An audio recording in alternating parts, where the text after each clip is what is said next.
কিরে মালতী, আজ তোর মনটা এত খারাপ কেন রে?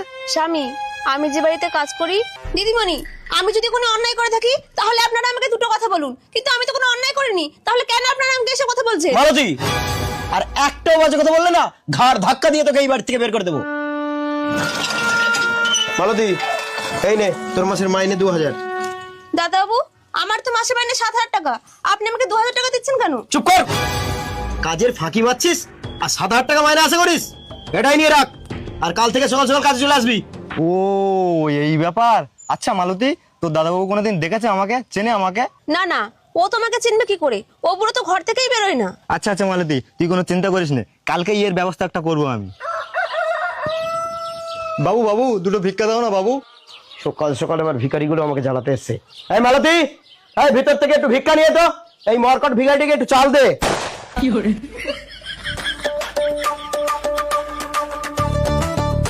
বাবু বাবু, বলছি এটা কি আপনার বউ? উল্টো পাল্টা কথা, এ আমার বাড়ির কাজের মেয়ে। হ্যাঁ, এত সুন্দরী মেয়ে আপনার বাড়ির কাজের মেয়ে? বলছি ম্যাডাম, আমার বাড়ি কাজ করবেন, মাসে 1 লাখ টাকা দেবো। হ্যাঁ 1 লাখ? হ্যাঁ হ্যাঁ, কেন কাজ করবো না? আপনি যদি বলেন আমি এক্ষুনি এই বাড়ির কাজ ছেড়ে আপনাদের বাড়িতে কাজ করবো। আরে মালতী, তুই এসব কি বলছিস? তুই এতদিন ধরে আমাদের বাড়িতে খেয়ে পড়ে মানুষ হলি, আজ সামান্য কটা টাকার জন্য এই ভিখারির বাড়িতে তুই কাজ করতে যাবি? দাদাবাবু, টাকা যেখানে এই মালতী সেখানে। এই আপনি চলুন তো, আমি আপনাদের বাড়িতেই কাজ করব। হ্যাঁ মালতী, ও তোকে 1 লাখ দেবে বলেছে না, আমি তোকে 1.5 লাখ দেবো। আরে তুমি চিন্তা করছো কেন? ওই বুড়ো মালটা যদি 1.5 লাখ দেয়, আমি তোমাকে 2 লাখ টাকা দেবো। হ্যাঁ, 2 লাখ? এই মালতী, তোকে না আমি 3 লাখ টাকা দেবো। এই নে, এই নে, এই আগাম 1 লাখ টাকা তোকে আমি দিচ্ছি। এই নে। তাই আপনি জানতো দাদাবাবু আমাকে বেশি টাকা দিয়েছে, আমি দাদাবাবুর বাড়িতেই কাজ করব।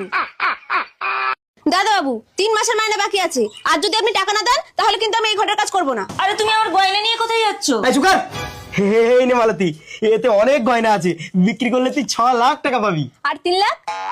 আরে বাবা ধৈর্য ধর, দেবো দেবো, সব দেবো। এই নে মালতী, আমার যা জমি জায়গা ছিল সব তোর নামে লিখে দিয়েছি, নে। আরে এসব তুমি কি করছো? আমরা এবার কোথায় থাকবো? সব শালি, গাছতলায় থাকবি, গাছতলায়। এসি বকবক করে।